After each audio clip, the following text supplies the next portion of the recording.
So guys, back with another video in this series of tutorials. So we are up to the next most commonly used method in JavaScript, which is called as substr. So this is a method which is used for extracting substring from a string. So make sure that you stick on till the end of this video, because I'm gonna dive deep into this method and explain you all the cases, all the scenarios in this substring, and make sure that you stick on to that. And let me begin with the common procedures like this: giving the title of this page, HTML page, as substr. And let me begin with the script tag. And guys, if you haven't subscribed to my channel, please subscribe to my channel, because I'm coming with all the courses and all the crash courses, programming tutorials, and all of those coding stuff. And also hit the like button and subscribe button. Also hit that bell button so that you are notified whenever I come up with a new video. So let me begin with the demonstration of substr over here. And let me begin with some new string object. And I usually console it to the log whenever I want to explain you guys about the thing. So I'll just console it to the log, and here we are with an empty string object. So in here I'll just pass some string over here like hello, hi, bye, Adam, kind of stuff. And it should be reflected back in the string object, right? As you can see, these are the zero based indexes. All the characters starts from zero and end until the end of the string. So now let me begin with the substr. So if I just say str dot substr, which is the function name, so this function will extract a substring from this string. So this str has got this value within that, and it will substring will try to extract some kind of substring from this whole string, which is in this case. In our case, it's hi, hello, sorry, hello, bye, kind of thing. And let me begin with the demonstration of the parameters of over here. And guys, again, it has got two parameters. The substring has got two parameters. And let me begin with the first parameter. And the second parameter also, it's there, but it is not mandatory. But second parameter is totally optional, and it is totally up to the programmer. And it changes whenever you give the second parameter. It changes the entire logic of the substring method. So but the first parameter should be and must be and present, and it is a compulsory one. So if I just pass one as a parameter to substring, let me check the output of it. And it is printing ELLO and then hi, bye, Adam, right? So what do you mean by this?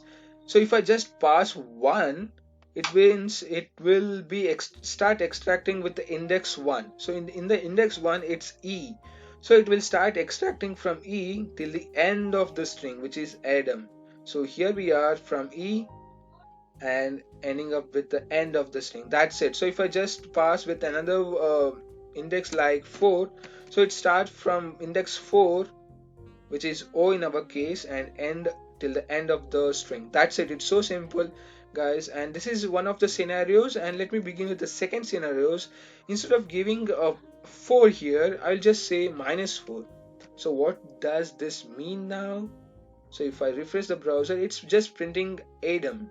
The reason is because if we pass the first parameter as a negative value, it comes from the right side. So it would start extracting from right till 4 characters. So Adam has got 4 characters in that. So it will change the order of extraction. So if we pass the negative value, it start extracting from right to left. So if we pass a positive value, it starts from left to right. So make sure that you work around with that. And hence we are getting a minus. If I just pass -4, it will print the last 4 characters. That's the Adam. So if I just say 7 and save that file, and as you can see, we got yay Adam. That's it.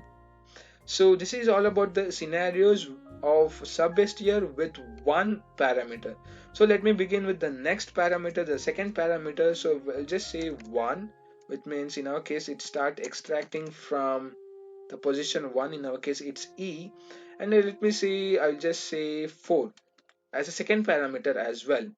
So if I refresh the browser, it's printing ELLO. The reason is because it starts from the position 1 and ends till position 4.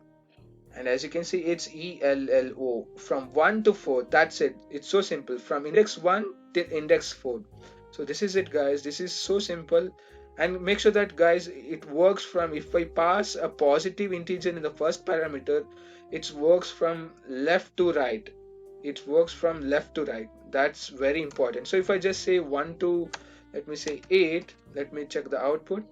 So 1 to is I, hello, hi. The reason is 8 has got index, the index 8 has got the space, and as you can see, there is a space over here because we are not able to see that it's there. So now, guys, let me begin with the next scenario. If I just say minus over here, what does this mean now?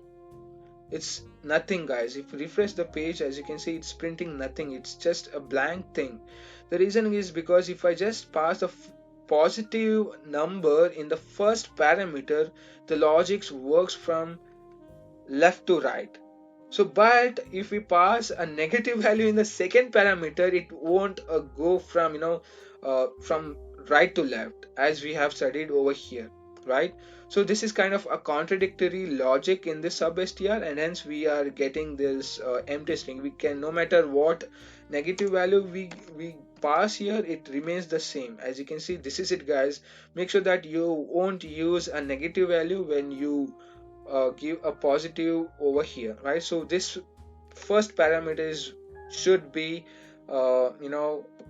positive or integer, but based on the second parameter, it should be always a positive thing, right? So don't ever use a negative thing over here, and it will be mess up all of those logic of substr method. That's it, guys. So it won't work, and I'll just leave this off for your reference.